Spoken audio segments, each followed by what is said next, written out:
निकले ना फिर आती एक मिनट अगर ऊपरी ज्यादा सब्जेक्टर दिया है। अरे सर इधर साथ सारे बड़े हैं सर और खेत में बड़े हैं इसके इधर सारे सर सारे थोड़ा ना डिस्टेंस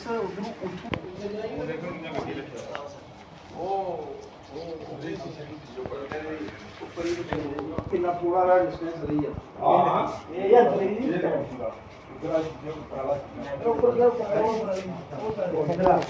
शीशे के जले में पहना उधर के नुकसान है। हां कोई सर मसला भाई पूरा इस बारी सर बचा ये रही है कि गन अगू पिछू चलियां काकू कोठे ग्राहक को अगर गन चलदी ना पूरा नीचे फिर तबाह है 10-12 सारे बाहर जीरो बाकी आगे पीछे जेडी काकू कोठे चलदी ना गन पित्तल पोस्ट दा पूरी नीचे ग्राहक चलदी है। नहीं बस कोई नहीं है चाय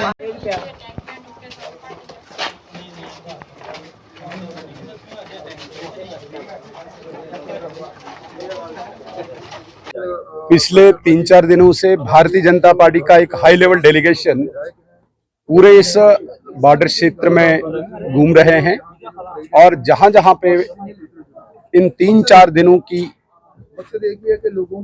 फाइट के दौरान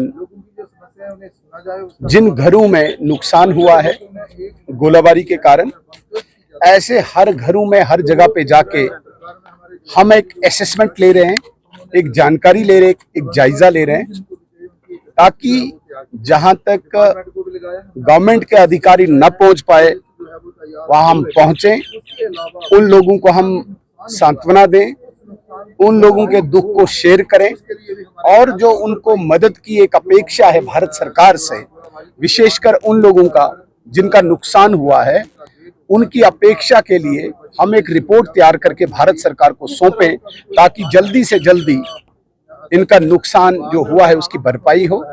एक जनरल डिमांड इस पूरे सीमावर्ती क्षेत्र की है कि यहाँ पे इंडिविजुअल बंकर्स बनने चाहिए। उस पे लगभग गृह मंत्रालय ने कार्रवाई शुरू की है और काफी हद तक यहाँ पे अधिकारी एक एक्सरसाइज कर रहे हैं इंडिविजुअल बंकर्स की, वो बहुत जल्दी बनने शुरू हो जाएंगे। लेकिन ये लोग जो बिल्कुल जीरो लाइन पे हैं, जो बिल्कुल सीमा पे हैं, इन लोगों की जितनी भी दुख तकलीफ है वो जानकारी हम लेने के लिए पिछले 3-4 दिनों से हैं और बड़ी एक संतुष्टि हो रही है। यहाँ पर जितने भी ये लोग चाहे अफेक्टेड हैं या वैसे ही है, ये सभी लोग इस वक्त भारत सरकार के साथ, भारतीय सेना के साथ कंधा से कंधा मिला के खड़े हैं। हौसला इनका बुलंद है। हम इनको एक आश्वासन भारत सरकार की तरफ से देने आए हैं, गृह मंत्रालय की तरफ से देने आए हैं कि आने वाले दिनों में जब भी इस प्रकार की कोई घटना होती है उसके लिए आपको सफिशिएंट इंडिविजुअल बंकर्स होंगे। इसके लिए हम पूरी जैसे तैयारी भी करेंगे और प्रयास भी करेंगे, बहुत जल्दी यहाँ पे ये कंस्ट्रक्ट हो। इस गोलाबारी के दौरान जो नुकसान हुआ है बॉर्डर क्षेत्र के लोगों का, उसका जायजा लेने के लिए एक टीम जो है वो भारतीय जनता पार्टी के सीनियर लीडर्स की जो है वो भ्रमण कर रही है, प्रवास कर रही है पूरे इस क्षेत्र का।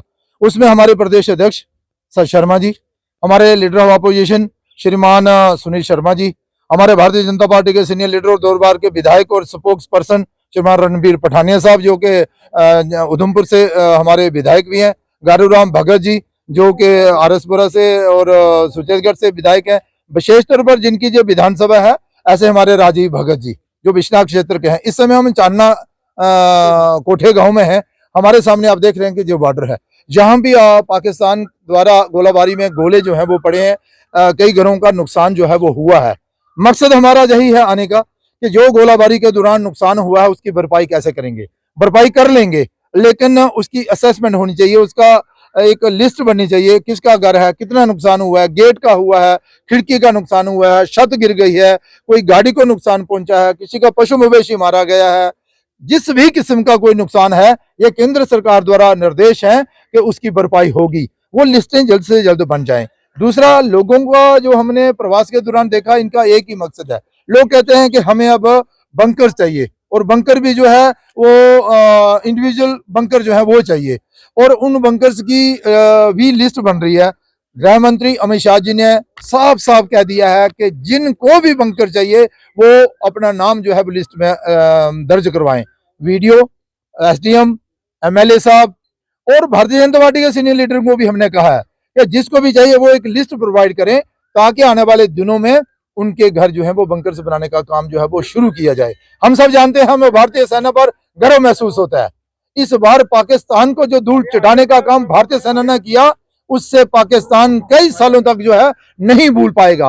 वो जो पहलगाम में पाकिस्तान प्रशिक्षित आतंकवादियों ने नरसंहार किया, ये उसका बदला था। और पाकिस्तान के जो प्रशिक्षण केंद्र थे आतंकवादियों के, जो उनके घर थे, जो वहां पर उनके ट्रेनिंग कैंप चलते थे, उनको तो तबाह किया ही किया। लेकिन पाकिस्तान ने जब भारत के रिहायशी इलाकों में, जम्मू में भी जब अटैक किया, बमबारी की, गोलाबारी की, तो फिर भारतीय सेना ने पाकिस्तान की सिविलियन पर कोई अटैक नहीं किया, लेकिन पाकिस्तान के सैनिक जो हवाई अड्डे थे, जो उनके मिसाइल चलाने वाले पैड थे, जो उनके डिपोज थे, वहां पर जरूर हमने भारतीय सेना ने जो था वो अटैक किया। वो अटैक अचूक था, निशाना वहीं लगा जहां पर निशाना साधा था। विश्व ने जाना कि भारत क्या है, भारत की ताकत क्या है। इसलिए आज पाकिस्तान जो है वो छटपटा रहा है, वो जल सिंधु समझौते को लेकर भी छटपटा रहा है, और उसके साथ साथ ही वो जो है कह रहा है कि भाई सीज फायर होना ही चाहिए। लेकिन देश के प्रधानमंत्री जी ने एक ही बात कही है कि सीज फायर तब तक है जब तक पाकिस्तान कोई दुस्साहस नहीं करता। अगर पाकिस्तान ने कोई दुस्साहस किया, कोई ऐसी हरकत की, तो ऑपरेशन सिंदूर के माध्यम से पाकिस्तान को भरपूर जवाब जो है वो दिया जाएगा।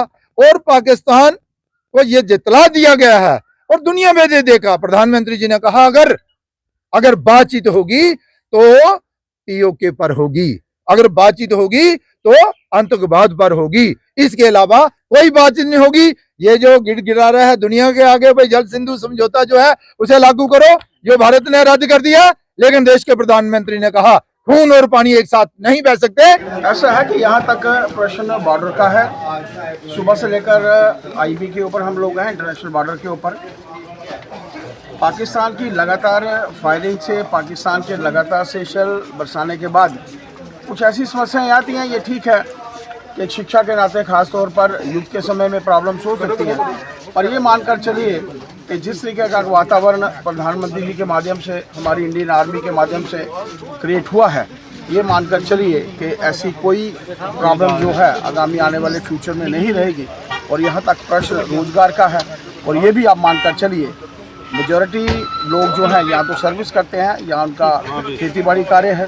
लेकिन जिस तरीके का एक वातावरण क्रिएट हुआ है, आज हमारी इंडियन आर्मी जो है वो सक्षम है, देश में एक सक्षम नेतृत्व है। इसके चलते किसी किस्म की कोई प्रॉब्लम जो है वो नहीं रहने